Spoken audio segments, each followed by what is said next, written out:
পুরুষের জন্য 4.5 মাসার চেয়ে কম ওজনের রূপা, সেখানেও কেবল একটি পাথর থাকতে হবে, স্টোন, সেটা থাকতে হবে।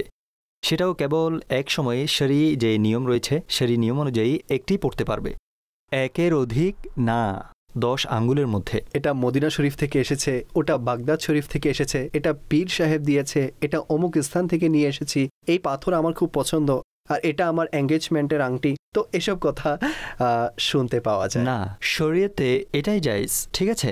মদিনা শরীফ থেকে আসুক কিংবা যেখান থেকে আসুক, শরীয়ত যেটার অনুমতি দিয়েছে সেই আংটিই পরিধান করব। হ্যাঁ, কাজের জন্য পরা সুন্নাত। যারা মোহর লাগায়, বর্তমানে আমাদের এখানে এমন মোহর তো লাগে না, বরং এখন স্ট্যাম্প ব্যবহার করা হয়। স্ট্যাম্প আংটির মাধ্যমে না, বরং স্ট্যাম্পিং মেশিন, এটা ছাড়া অন্য কোনো ধাতু ব্যবহারের অনুমতিই নেই। শুধু রূপা, পিতল, তামা, লোহা, স্বর্ণ তো এমনিতেই হারাম। এটা তো প্রত্যেক মুসলমান শিশুরাও জানে যে পুরুষের জন্য স্বর্ণ হারাম। দেখুন, এটা ইসলামের সৌন্দর্য। আমাদের শিশুরাও জানে যে মাদক হারাম, স্বর্ণ হারাম।